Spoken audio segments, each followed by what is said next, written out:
The town of San Miguel de Allende represents the expatriate's dream. It's the perfect mix, a low cost of living, Mexico's climate, and the comforts of home. When Mary Merle, 56, and Ivan Schuster, 62, moved here 4 years ago, it was primarily because they wanted to help.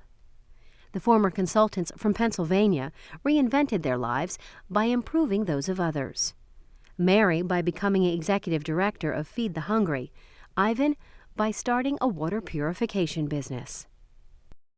I think San Miguel is a wonderful place to come if you are thinking about retirement, but you're not quite at the R word yet, and you have a lot of skills and a lot of talents that you want to be able to reapply.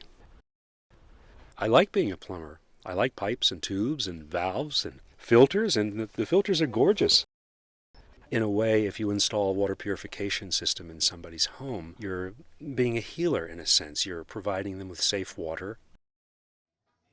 As we got closer to retirement, we, over the years, had continued to come back and forth to San Miguel. We went to other places in the world, too, but we always ended up wanting to come back to Mexico. And also the opportunity to do something that was oriented towards helping other people. When we heard about Feed the Hungry, for us both it was immediately a good fit. The idea of children coming into school, not being able to learn effectively because their stomachs were empty, was very distressing to us. You live in a place like San Miguel that has beautiful homes, and yet some of the children from these families come to school hungry, and that's not right. We feed 3,000 children a day. We employ 40 women, so we provide full-time jobs for people who didn't have jobs or, in many cases, didn't have any income at all.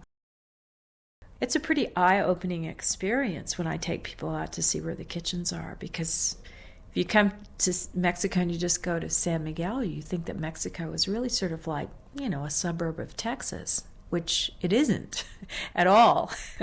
It's a very poor country.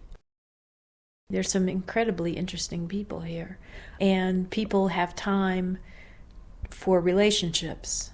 I've often thought that that was one of the things that we can learn from Mexicans, is that relationships with people are very important. Going to Costco is a social event in that you always see people there from San Miguel. Well, this past Sunday we were there shopping, and we saw friends of ours who have an art gallery here in town.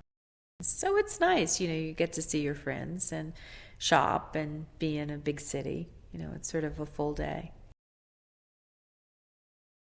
Certainly, once you overcome the cost of buying a house or remodeling a house, you can live very comfortably for much less money than you would be paying if you were living in the U.S. Anyone with a spirit of adventure would be very, very happy to relocate to San Miguel, especially if your spirit is that you're not really retiring, but you're coming here to start the next phase of your life.